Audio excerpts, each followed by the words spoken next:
අද කතා කරන්න යන්නේ ඝර්ෂණය. ඝර්ෂණය කියලා කියන්නේ මොකද්ද? ඝර්ෂණය කියලා කියන්නේ අපි මොකක් හරි වස්තුවක් පෘෂ්ඨයක් මත තියලා චලනය කරන්න උත්සාහ කරන එක. කියන්නේ අපි මෙයාට තල්ලුවක් දෙනවා. හැබැයි අපිට දැනලා තියෙනවා සමහර අවස්ථාවල අපි යොදන තල්ලුව හින්දා මේ වස්තුව චලනය වෙන්නේ නැහැ. අපි යොදන බලය මේ වස්තුව චලනය වෙන්න ප්‍රමාණවත් නැහැ.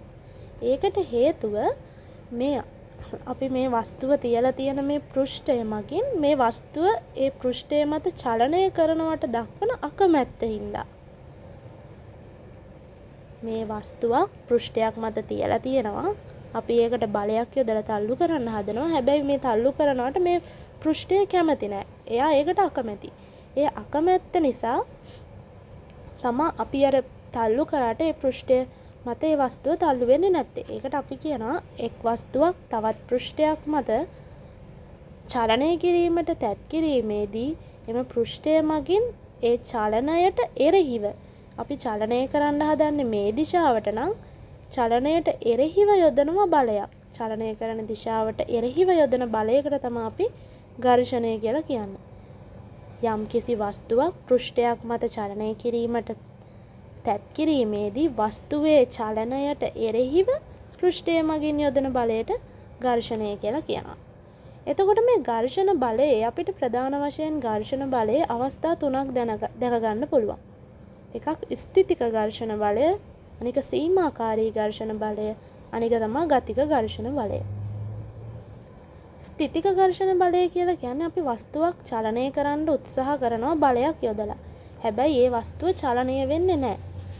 ඒ අවස්ථාවේදී ක්‍රියාත්මක වන ඝර්ෂණ බලය තමයි අපි ස්ථිතික ඝර්ෂණ බලය කියන්නේ. ඒ කියන්නේ මේ ඝර්ෂණ බලය අපි යොදන බලයට වඩා වැඩි හින්දා තමයි වස්තුව චලනය වෙන්නේ නැත්තේ. ඒක තමයි ස්ථිතික ඝර්ෂණ බලය කියලා කියන්නේ. එතකොට සීමාකාරී ඝර්ෂණ බලය කියන්නේ අපි වස්තුවක චලනය වෙන්න බලයක් යොදනවා. ඒ බලය නිසා මේ වස්තුව චලනය වෙන්න පටන් ගන්නවා. අපි බලයක් යොදාගෙන යද්දී අපිට දැනෙනවා එක්තරා අවස්ථාවක මේ වස්තුව චලනය වෙන්නයි දැන් යන්නේ කියලා වගේ එකක්. අන්න ඒ අවස්ථාවේ ක්‍රියාත්මක වෙන ඝර්ෂණ බලයට තමයි අපි කියන්නේ සීමාකාරී ඝර්ෂණ බලය. ඊට පස්සේ අපි මේ වස්තුවට තවදුරටත් බලය යොදාගෙන යද්දී මේ වස්තුව ටික චලනය වෙන්න පටන් ගන්නවා. ඒ අවස්ථාවේදී චලනය වෙන අවස්ථාවේදී ක්‍රියාත්මක වන ඝර්ෂණ බලයට අපි කියන්නේ ගතික ඝර්ෂණ බලය කියලා. බලයක් යදුවත් චලනය නොවන අවස්ථාවේ ඝර්ෂණ බලය ස්ථිතික ඝර්ෂණ බලය. බලයක් යොදනකොට චලනය වෙන්න ආරම්භන අවස්ථාවේ තියෙන බලයට අපි කියන්නේ සීමාකාරී ඝර්ෂණ බලය. වස්තුවකට බලයක් යොදනකොට චලනය වෙන අවස්ථාවේදී ක්‍රියාත්මක වෙන එකට අපි කියනවා ගතික ඝර්ෂණ බලය කියලා. එතකොට මේ සීමාකාරී ඝර්ෂණ බලය තමයි එම වස්තුවට තියෙන උපරිම ඝර්ෂණ බලය. වස්තුවකට අපි බලයක් යොදාගෙන යදී ඒ වස්තුව චලනය වෙන්න පටන් ගන්නවා කියන්නේ යාගේ ඝර්ෂණ බලය අපි ඉක්මවලා. ඒ වස්තුව චලනය වෙනවට එරෙහිව තියෙන ඝර්ෂණ බලය අපි ඉක්මවලා තියෙනවා. ඊට පස්සේ අපි මේ යොදන බලයින්ද මේ වස්තුව චලනය වෙනවා කියන්නේ එතකොට ක්‍රියාත්මක වෙන්නේ ගතික ඝර්ෂණ බලයනේ. චලනය වෙනවා කියන්නේ අපි යොදපු බලය අර ක්‍රියාත්මක වුණු ඝර්ෂණ බලයට වඩා වැඩි. ඒ කියන්නේ සීමාකාරී අවස්ථාවක තමයි වස්තුවකට උපරිම ඝර්ෂණ බලයක් තියෙන්නේ.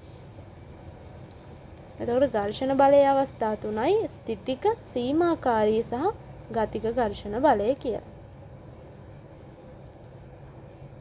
උදාහරණයක් හැටියට බලමුකෝ. දැන් ඔන්න වස්තුවක් තියෙනවා. මේ වස්තුව චලනය වෙනවට එරෙහිව ඝර්ෂණ බලයක් ක්‍රියාත්මක වෙනවා නිව්ටන් 10ක්. හැබැයි අපි යොදන්නේ චලනය කරන්න නිව්ටන් 5යි. ඒකට අපි යොදන බලයේ ප්‍රමාණවත් නැහැනේ මේ ඝර්ෂණ බලය ඉක්මවන්න. ඒ අවස්ථාවේදී ක්‍රියාත්මක වෙන ඝර්ෂණ බලයට කියන්නේ අපි ස්ථිතික ඝර්ෂණ බලය. ඔන්න අපි දැන් සීමාකාරී ඝර්ෂණ බලය ගත්තාම මේ වස්තුවට නිව්ටන් 10ක ඝර්ෂණ බලයක් තියෙනවා. අපිත් නිව්ටන් 10ක් යොදලා තියෙනවා. දැන් ඔන්න චලනය වෙන්න පටන් ගන්නවා. ඒ අවස්ථාවේදී තමයි සීමාකාරී ඝර්ෂණ බලය තියෙන්නේ. ඊට පස්සේ ගතික ඝර්ෂණ බලය කියන්නේ මෙයා චලනය වෙන අවස්ථාවේදී තියෙන ඝර්ෂණ බලයනේ. අපි ඝර්ෂණ බලය නිව්ටන් 10ක් තියෙනවා. අපි නිව්ටන් 12ක බලයක් යොදලා තියෙනවා. ඒ කියන්නේ ඝර්ෂණ බලයට වඩා අපි යොදපු බලය වැඩි. ඒ හින්දා මේ වස්තුව චලනය වෙනවා. ඒ අවස්ථාවේදී තියෙන ඝර්ෂණ බලය කියන අපි ගතික ඝර්ෂණ බලය කියලා. ඊට පස්සේ අපි බලන්න ඕනේ ඝර්ෂණ බලයට බලපාන සාධක මොනවද කියලා. ඝර්ෂණ බලයට බලපාන සාධක ප්‍රධාන වශයෙන් දෙකක් තියෙනවා. එකක් තමයි පෘෂ්ඨයේ ස්වභාවය කියන එක. පෘෂ්ඨයක් රළුද සිනිඳුද කියන එක. අනිත් එක තමයි අභිලම්භ ප්‍රතික්‍රියාව. ඉස්සෙල්ලාම බලමු මොකද පෘෂ්ඨයේ ස්වභාවයේ ඝර්ෂණයට තියෙන බලපෑම කියලා. දැන් හිතන්න අපිට තියෙනවා සිනිඳු පෘෂ්ඨයක්. සිනිඳු පෘෂ්ඨයක් මත අපි ඇවිදින්න හදනවා. සිනිඳු පෘෂ්ඨයක් මත ඇවිදින්න හදනවා හෝ වස්තුවක් චලනය කරන්න හදනවා. අපිට වස්තුවක් චලනය කරන්න ලේසිද අමාරුයිද? අපිට සිනිඳු පෘෂ්ඨයක් මත වස්තුවක් චලනය කරන්න ලේසි. ඔයාලා කරලා ඇති චූටි කාලේ අපි මොකද කරන්නේ? ඉන්න ගමන් බිමට පවුඩර් දාලා අපි ඒක උඩ ලිස්සන්න හදනවා. ඒ කියන්නේ අපිට නිකන් පොළවේ ලිස්සනවට වඩා ඒකට පවුඩර් දාලා ඒක උඩ ලිස්සන්න හදන එක ලේසි. ඒ කියන්නේ අපිට අපි චලනයක් දක්වනවට එරෙහිව ක්‍රියාත්මක වෙන ඝර්ෂණ බලය අඩුයි. ඒ කියන්නේ සිනිඳු අවස්ථාවකදී නම් පෘෂ්ඨයේ ස්වභාවය සිනිඳු අවස්ථාවකදී නම් මොකද්ද වෙන්නේ? ඝර්ෂණ බලය අඩුයි. පෘෂ්ඨයේ ස්වභාවය රළු වෙන්න ඝර්ෂණ බලය වැඩි. අපි දැන් හිතමු කොන්ක්‍රීට් පාරක අපි මොකක් හරි තල්ලු කරගෙන යන්න හදනවා කියලා. ඒක තල්ලු කරගෙන යන්න අපිට අමාරුයි. අර කොන්ක්‍රීට් ගල් තියෙන මෙන්න මේ වගේ සුමට නැති පොළවක් මත මොකක් හරි තල්ලු කරගෙන යන්න හදද්දී ඒක තල්ලු කරගෙන යන්න අපිට හරිම අමාරුයි. ඒක තමයි රළු ස්වභාවය කියන්නේ. රළු ස්වභාවයේදී ඝර්ෂණ බලය වැඩි හින්දා තමයි අපිට ලොකු බලයක් යොදන්න වෙන්නේ මේක තල්ලු කරගෙන යන්න. ඒක තමයි පෘෂ්ඨයේ ස්වභාවයේ බලපෑම. එතකොට අභිලම්භ ප්‍රතික්‍රියාව කියන්නේ මොකද්ද? අභිලම්භ ප්‍රතික්‍රියාව ඝර්ෂණයට බලපාන්නේ කොහොමද කියලා බලමු. අභිලම්භ ප්‍රතික්‍රියාව කියන්නේ අපි මොකක් හරි වස්තුවක් පෘෂ්ඨයක් මත තියලා තියෙදි මේ වස්තුවට තියෙනවා බරක් කියලා එකක්. ඒ බර හැම වෙලෙම ගුරුත්වය දෙසට තමයි මේ බර ක්‍රියාත්මක වෙන්නේ. එතකොට නිව්ටන් නියමවලදී අපිට කියනවා ඕනෑම බලයකට එම බලයට විශාලත්වයෙන් සමාන සහ දිශාවෙන් ප්‍රතිවිරුද්ධ ප්‍රතික්‍රියාවක් තියෙනවා කියලා. ඒ වගේ එකක් තමයි තියෙන්නේ මේ වස්තුවට බරක් තියෙනවා බර ක්‍රියාත්මක වෙනවා ගුරුත්වය දෙසට. ඒ බරට එරෙහිව තවත් බලයක් ක්‍රියාත්මක වෙනවා මෙන්න මේ පොළවෙන් වස්තුව මත. ඒකට තමයි අපි කියන්නේ අභිලම්භ ප්‍රතික්‍රියාව කියලා. අපි යොදන බර වැඩි වෙන්න මොකද වෙන්නේ? අභිලම්භ ප්‍රතික්‍රියාවත් වැඩි. බරයි අභිලම්භ ප්‍රතික්‍රියාවයි අනුලෝමව සමානුපාතිකයි. ඒ කියන්නේ බර වැඩි කරොත් අභිලම්භ ප්‍රතික්‍රියාවත් වැඩි. එතකොට අභිලම්භ ප්‍රතික්‍රියාව වැඩි වෙනකොට මේ වස්තුවේ බර අපි බර වස්තුවක් තල්ලු කරනකොට අපිට යොදන්න ඕන බලය වැඩි. යොදන්න ඕන බලය වැඩි කියන්නේ මෙයාගෙන් එරෙහිව අපිට ක්‍රියාත්මක වෙන ඝර්ෂණ බලයත් වැඩි. ඒ කියන්නේ අභිලම්භ ප්‍රතික්‍රියාව වැඩි වෙනකොට ඝර්ෂණ බලය වැඩි. අභිලම්භ ප්‍රතික්‍රියාව වැඩි වෙන්නේ කොහොමද? වස්තුවකට අපි යොදන බර වැඩි වෙද්දී. මොකක් හරි බර වස්තුවක් තල්ලු කරද්දී. ඒක සරල දෙයක් නේ. බර වස්තුවක් තල්ලු කරනකොටයි සැහැල්ලු වස්තුවක් තල්ලු කරනකොටයි අපිට ලොකු වෙනසක් තියෙනවා. සැහැල්ලු වස්තුව ලේසියෙන් චලනය කරන්න පුළුවන්. හැබැයි අපිට බර වස්තුව ලේසියෙන් චලනය කරන්න බෑ. ඒ කියන්නේ බර වස්තුවකදී නැත්තම් අභිලම්භ ප්‍රතික්‍රියාව වැඩි වෙද්දී මේ ඝර්ෂණ බලය කියන එක වැඩි. හැබැයි ඝර්ෂණ බලයට පෘෂ්ඨ වර්ගඵලය කියන එකේ කිසි බලපෑමක් නැහැ. පෘෂ්ඨ වර්ගඵලයේ ඝර්ෂණ බලයට බලපෑමක් නැහැ. දැන් වස්තුවක් අපි මේ විදියට පෘෂ්ඨ වර්ගඵලයේ වැඩි පැත්ත පොළවේ ස්පර්ශ වෙන්න තියලා දෙනවා. හැබැයි මෙයාගේ බරක් තියෙනවා W කියලා. අපි හිතමුකෝ. මොකක් හරි මෙයාට බරක් තියෙනවා. ඒ වෙලාවේ ක්‍රියාත්මක වෙනවා මෙයා තල්ලු කරන්න එරෙහිව ඝර්ෂණ බලයක්. අපි F1යි කියලා ගමුකෝ. F1 ඝර්ෂණ බලයක් තියෙනවා. ඊට පස්සේ අපි මේ වස්තුව කෙලින් කරලා තල්ලු කරනවා. ඒ අවස්ථාවේ F2 කියලා ඝර්ෂණ බලයක් ක්‍රියාත්මක වෙනවා. හැබැයි මේ F1යි F2යි සමානයි. එහෙම වෙන්නේ මෙයාගේ බර වෙනස් වෙලා නැහැ කොයිම වෙලාවකවත්. පෘෂ්ඨයේ ස්වභාවය වෙනස් වෙලත් නැහැ කොයිම වෙලාවකවත්. ඒ හින්දා මේ අවස්ථා දෙකේ පෘෂ්ඨ වර්ගඵලය වෙනස් වුණා කියලා ඒ වස්තුව චලනය කරන්න අපි යොදන්න ඕන බලය වෙනස් වෙන්නේ නැහැ. ඒ කියන්නේ මේ වස්තුව මගින් ක්‍රියාත්මක වෙන ඝර්ෂණ බලයන් වෙනස් වෙන්නේ නැහැ. පෘෂ්ඨ වර්ගඵලයේ ඝර්ෂණ බලයට බලපෑමක් නැහැ. ඊට පස්සේ අපිට මේ ඝර්ෂණ බලයේ ප්‍රයෝජනත් තියෙනවා ඝර්ෂණ බලයේ අවාසිත් තියෙනවා. ඉස්සෙල්ලාම බලමු ප්‍රයෝජන මොනවද කියලා. ඝර්ෂණ බලයේ තියෙන ප්‍රයෝජන තමයි අපිට පෘෂ්ඨයක් මත ඇවිදගෙන යන්න. අපි සාමාන්‍යයෙන් පොළව මත ඇවිදගෙන යන්නේ අපිට ඝර්ෂණ බලයක් තියෙන හින්දා. අපි ඇවිදින එකට එරෙහිව පොළවෙන් ඝර්ෂණ බලයක් යොදන හින්දා තමයි අපි පොළව මත ලේසියෙන් ඇවිදගෙන යන්නේ. දැන් ඔයාලට සමහර අවස්ථාවල දැනෙලා ඇති ගොඩක් ගෑනු ළමයිට විශේෂයෙන්ම ඔය සමහර සෙරප්පු තියෙනවා. ඒ සෙරප්පු වල යට හරිම සුමටයි. ඒ වගේ වෙලාවට අපි පොළව උඩින් ලිස්සලා යන්න තියෙන chance එක වැඩි. ඒ කියන්නේ අර සුමට වුණ ගමන් ඝර්ෂණ බලය අඩු වෙනවා. ඒතකොට ඝර්ෂණ බලය තියෙන එක තමයි අපිට ඇවිදගෙන යන්න ලේසි වෙන්නේ. රළු පෘෂ්ඨයක් මත ඇවිදගෙන යද්දී අපිට ලිස්සලා යන්න තියෙන chance එක අඩුයි.